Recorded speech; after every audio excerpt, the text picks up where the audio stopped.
I was invited by the Hennessey fireworks crew to get an exclusive behind-the-scenes look at what it took to put on this year's 4th of July celebration.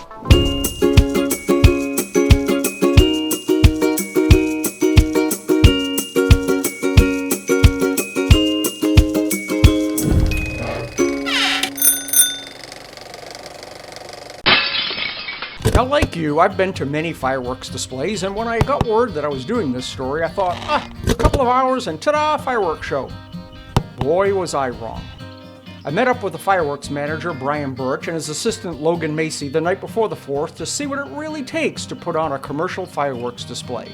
Basically what we're doing tonight is getting the mortar rack set up for the fireworks. We'll get these tight. We'll screw it here. And then we'll screw another 2x4 on the other side so when the shells go off, these don't fall over. That would be bad. That would be disastrous. There's actually some math involved to determine where the show is actually set up. State says you have to be 70 feet per OD inch. So a 6-inch shell is 420 feet. So basically we're trying to get everybody over in the home side football stands this year. You have to have a license from the state to manage a commercial fireworks show. Brian is a licensed commercial fireworks display operator, and Logan was in the final stages of getting his license. Part of the licensing process is safety. When you're loading a shell, they always want you to start in the middle and work your way out.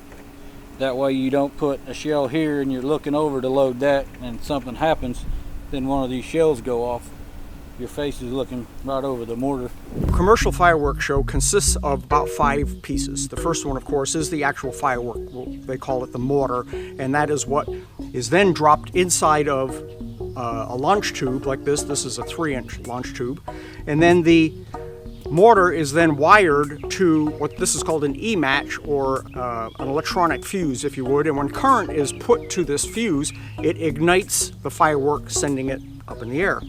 Then the E-match is then connected to a breakout box, and this breakout box can hold 20 different fireworks. And you can double some of them up, or you can put them individually to send a signal to just one firework at a time, or multiples. And then, of course, is the master control. This is the actual device that sends the fireworks up in the air. It's now about 9:30, and it's dark. The boys set up a few shells for a test fire. Fire it home!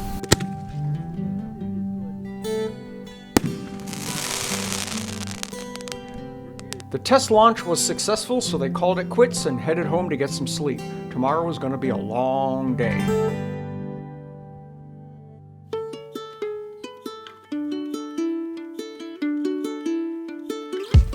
Okay, so it's early on the morning of the 4th of July. They worked really hard all last night getting all of these tubes set up. And then today they're going to actually drop all the fireworks into all of these tubes. There's 700 of these. And then spend the rest of the day, probably about 8 hours, getting the wires connected to all of them. So when they push the button to make them go, they actually go.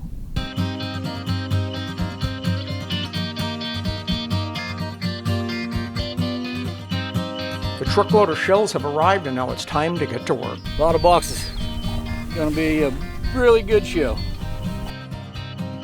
Wiring all the mortar shells into the control box, which will hook up to the firing box.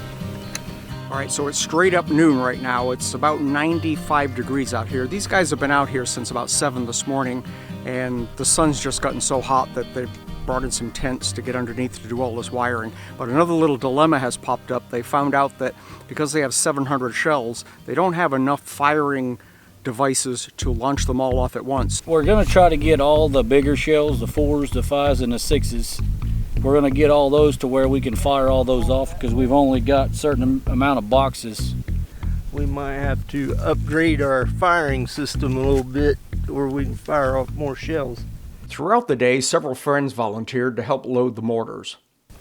Kind of interested to see how all this stuff works. Always like seeing stuff blow up. This is the pyro side of you, then? Yes. Yeah, okay. Yeah. It was 4 o'clock in the afternoon. The guys were about 3/4 of the way done wiring up all these fireworks. The new problem now is the wind is gusting 15 to 20 miles an hour, and their limit to be able to launch these things is 20 miles an hour. So we're hoping as the sun sets, the wind will die down. As long as it stays under 20, we'll be good to go. If it gets over 20, we may not get to set it off. The main show, that consists of 3, 4, 5, and 6-inch mortars, has been set up on the south side of the site. The finale has been set up on the north side, and it is made up of what is called cakes. These are prepackaged ground displays that spray into the air. There are about 2,000 of these. This cake here for the finale is 1,000 rounds, 1,000 round shot. It goes off in 45 seconds. We're going to go pretty quick at the end. It'll be pretty good. It'll be 2 of us, one turning the knob and one pushing buttons. It's going to go pretty fast at the end. Such an epic adventure. We even have the mayor over here working on this project. He is stripping wires so we can put them into the box. Well, what seems to be the problem? He's a little slow. Well, it's about 7 o'clock. It's still about 91 degrees and the wind is up still pretty high, but the guys have got everything all wired up, and soon they're going to be testing all the circuits to make sure everything's good and ready for showtime. We are done wiring. We're at the final stages right now. It's now 8:30 p.m., about 40 minutes to showtime, and the boys are running their final tests to be sure everything is connected and ready. One still dead. One's still dead. 1 and 8 still dead. After running several tests, they are starting to find some problems. We come unhooked.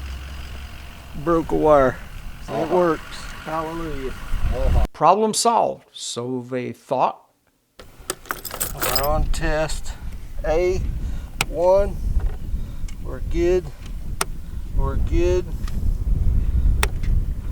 A3's down. Guys, we're in trouble.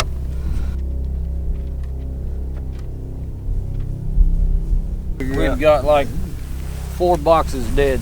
Well, it's almost sunset, and they're still struggling with one of those boxes. It's just not connecting, so they're quickly scrambling, trying to change out the box to see if they can get it working before showtime. It's now 9 p.m. and hundreds of spectators have gathered and lined up on Mitchell Road and in the football stadium and are ready for a fireworks show. None of them are aware that there may not be a show unless the boys can figure out what is wrong with the system.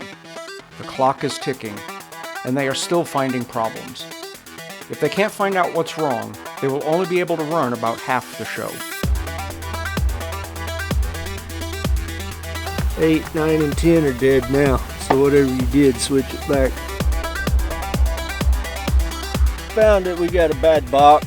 One of these boxes were bad. Happens. Luckily we had an extra one. We're back in business here, hopefully.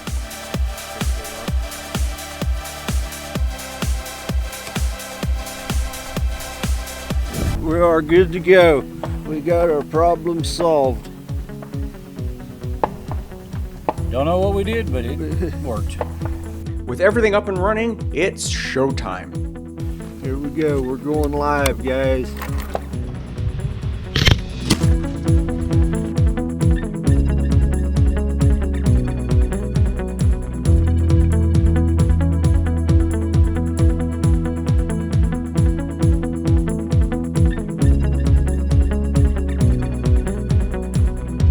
The show turned out wonderfully. The team learned a lot that will make next year's show even better. Oh, we had a couple of misfires, but overall it was a huge success. I mean, for what went off, it was a pretty good show, I think. All in all, it worked out good for the first one I've done. Well, now all that's left is the cleanup and planning for next year. All of the mortar tubes and electronics will be stored and reused for years to come. I would like to thank the town of Hennessey for creating a wonderful 4th of July show and the launch crew for allowing me to be part of it. Until next time, we'll see you on We're Going In.